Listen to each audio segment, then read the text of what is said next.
now joined by Kevin Harvick. Kevin, you're running double duty this weekend, but looks a little bit different than what double duty probably meant to you before. It's definitely not the attire that I thought I would be wearing this year, but it's been a fun process. I think sometimes there are phone calls that you react to different than others, and when Rick called and said what he needed, and I said okay, and everybody at Fox was kind enough to let us take the day to do what they needed to do. So it's been a fun process to be able to go through everything with Cliff and everybody at Hendrick.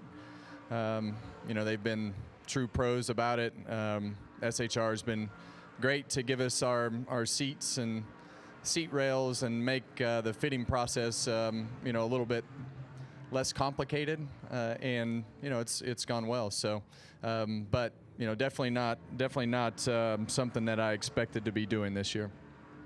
Well, we're going to go ahead and open it up to questions. We'll start with Steven and go to Matt Weaver.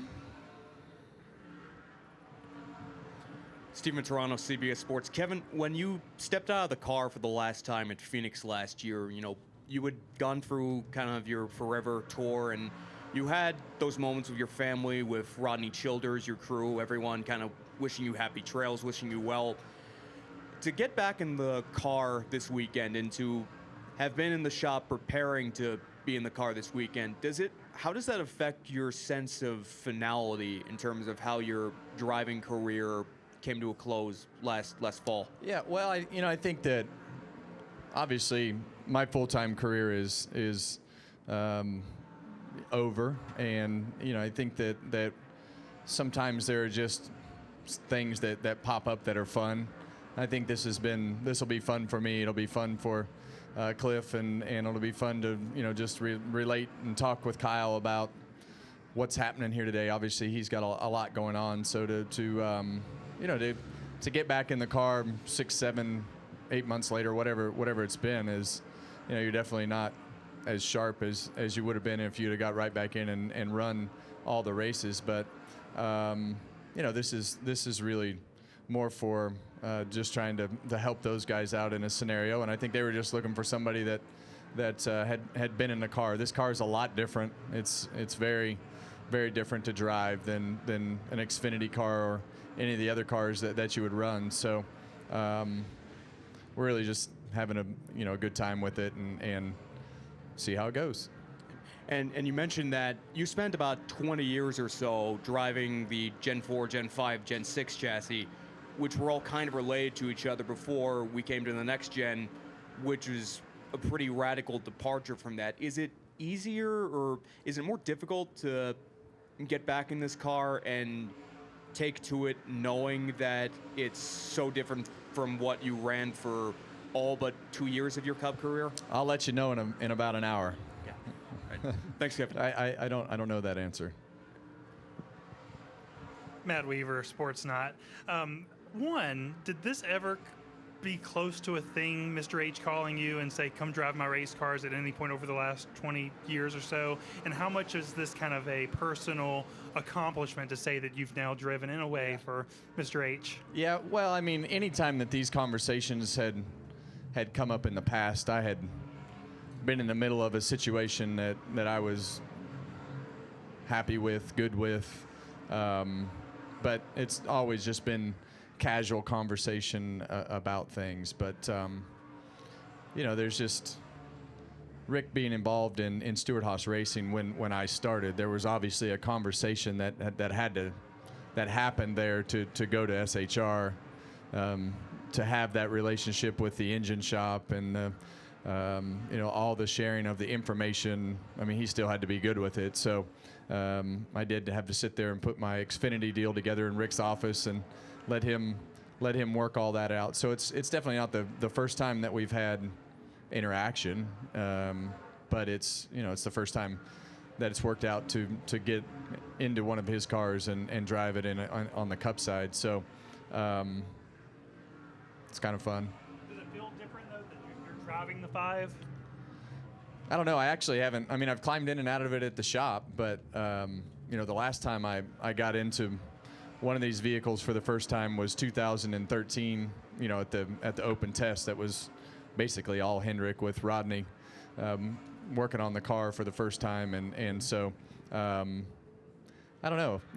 I think it's different because I've been sitting in the booth watching the 5-car do what it does on the racetrack, and I think but really my only job today is to get it into the pit box, so and try to understand the difference in the tires. But you know, it's fun to see how the guys have approached it with something that is literally for a 150-minute practice.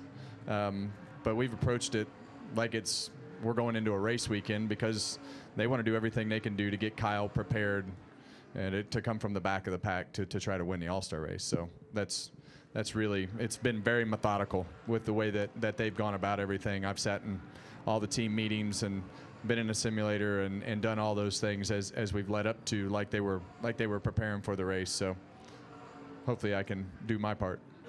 Kevin, they announced that the race is coming back here again next year, All-Star race. Your thoughts on that, and is it a good venue for it? Well, I think that seeing the venue lit up last year with all the changes and you know, the event itself, you know, I think everybody loves the short tracks, and North Wilkesboro has been talked about for a long time, and so I think with the repave and now it's really kind of at its, you know, this is what North Wilkesboro is going to be as we go through this year and next year. So so it'll be a great place to, I guess it'll be our last race of the season next year. So it's close to home, so that's a good thing. Go to Dustin. Dustin Long, NBC Sports. You mentioned being with the team in the meetings and involved with everything this week, and I'm just curious. Obviously, you guys had your ways at SHR and elsewhere, but has anything struck you or stood out about seeing things, how they do things? Everybody's always kind of wondered how, you know, big organizations, really successful organizations over the long haul, how they do things, if it's really that different. Did anything kind of strike you in kind of getting that opportunity to see how they operate? I mean, I heard from the owner twice in 2 weeks, so that's different.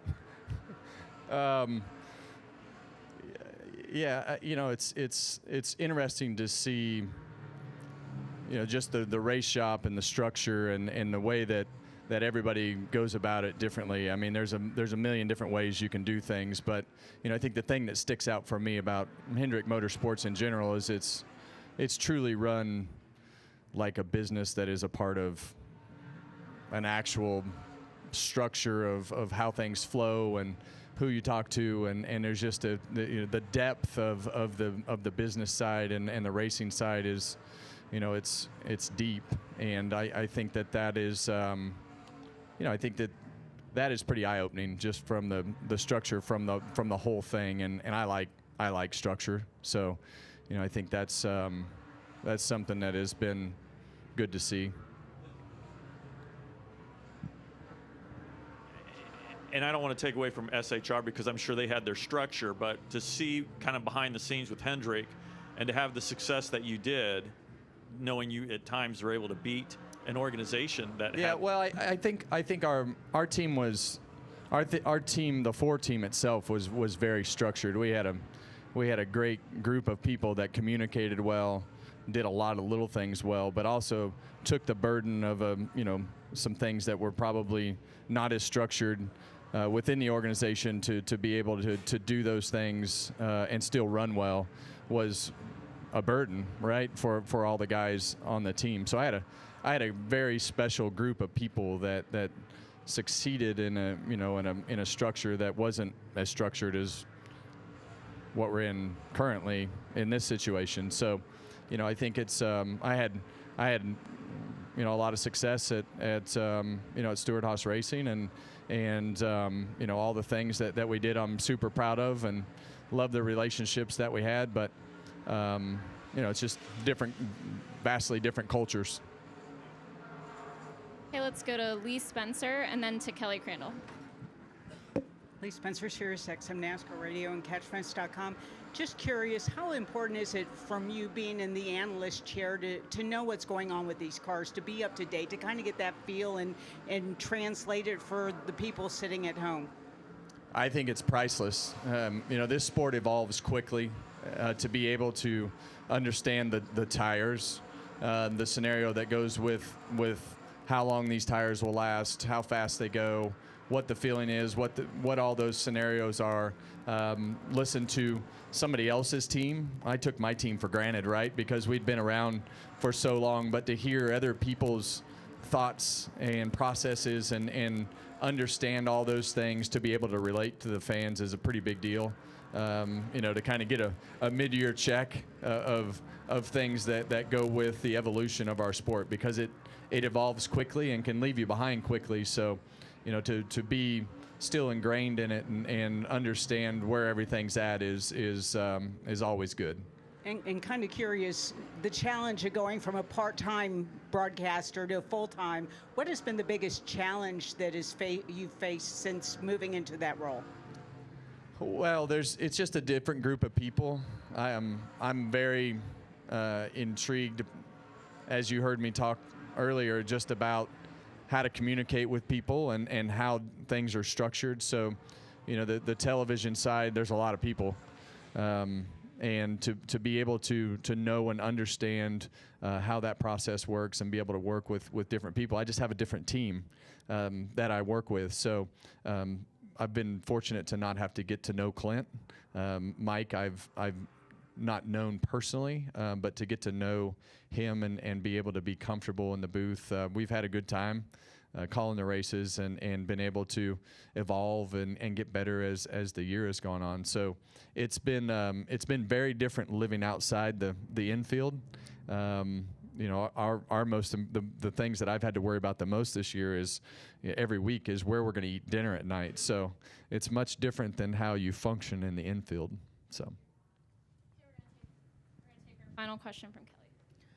Kelly CrandallRacer.com. Kevin, along the same lines of what Dustin was asking, how much do you appreciate or just are intrigued by getting to see the behind the scenes or how another team operates? Because you've talked a little bit about the podcast of how impressed you've been with what the 5 teams been able to do, to where you walked in the shop and I think you said they didn't have to adjust the seat any when you got in it. Yeah, well, look, it's like I said earlier, I was very fortunate to have a very, very good race team. At Stewart-Haas, to walk into another very, very good race team and see, the things that go on and happen. It's just, it's fun to kind of get a peek behind the curtain. I think that Kyle is very good at whatever he races, but Cliff is also very understanding of understanding the fact that he's off racing other things and how they talk about things and when they go through things with Kyle is very interesting because of but he it seems like they want him to keep being Kyle and to be able to talk about the things that they need in their car and how they structure things with Kyle and when they meet with him and why they do that, and that part to me is very insightful because we all tick a little bit different. And there's Kyle likes to race all the time. Some guys don't like to race at all. They just want to race in the Cup car and show up on the weekend and do that. Some guys like to race in the Xfinity car. There's a balance for everybody that gets the most out of them, and it seems like they've leaned into letting Kyle be Kyle, and that's not always the case with everybody that drives in the Cup Series. So letting Kyle do Kyle things is surrounded by a group of people that want to be there because of him and his, how good he is.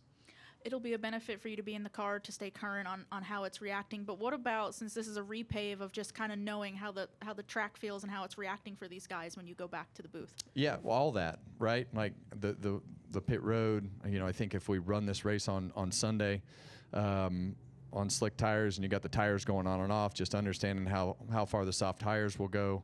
There's a good possibility that if you do that and the soft tire guys have to come to pit road under green, just all those little nuances of little things, because the more detail we have, the more that we have to talk about and relay to the people and you guys to understand. And that's, I really look at it as we want to teach people about what our sport is as well and the things that are happening. So there's a number of things that go into that in order to make the car go around the racetrack that people just have no idea.